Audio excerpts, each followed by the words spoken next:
ছোট পর্দার জনপ্রিয় দর্শকপ্রিয় অভিনেত্রী কেয়া পাইল অভিনয়ের ব্যস্ত শিডিউল থেকে কিছুটা সময় বের করে সম্প্রতি তিনি উড়াল দিয়েছেন নীল জলরাশির দেশ মালদ্বীপে।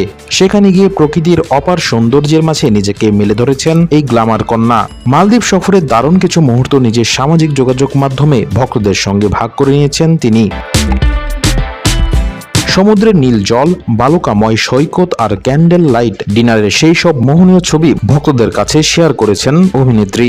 শেয়ার করা ছবিতে দেখা যায় মালদ্বীপের সমুদ্র সৈকতে রাতের মায়াবী আবহে ক্যান্ডেল লাইট ডিনারের রোমান্টিক মুহূর্তে ক্যামেরাবন্দী হয়েছেন কেয়া পায়েল।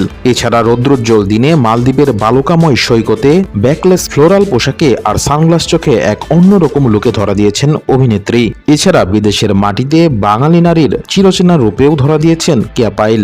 নীল ও বেগুনি রঙের শাড়ির সঙ্গে লাল রঙের কাচের চুড়ি পরে পোজ দিয়েছেন তিনি। মাথায় স্টাইলিশ হেড এবং সাদা সিল্কের গাউনের সঙ্গে ম্যাচিং লেস শ্রাগ জড়িয়ে তার একটি ক্লাসিক পোজও শেয়ার করেছেন ভক্তদের সঙ্গে। মালদ্বীপের কাচের মতো স্বচ্ছ নীল জলরাশিতে নেমে জলঘিলিতে মেতেছেন কেয়া পায়েল। সাগরের জলছয়ে ক্যামেরার বিপরীতে থাকা এই ছবিটি সোশ্যাল মিডিয়ায় এখন বেশ ভাইরাল।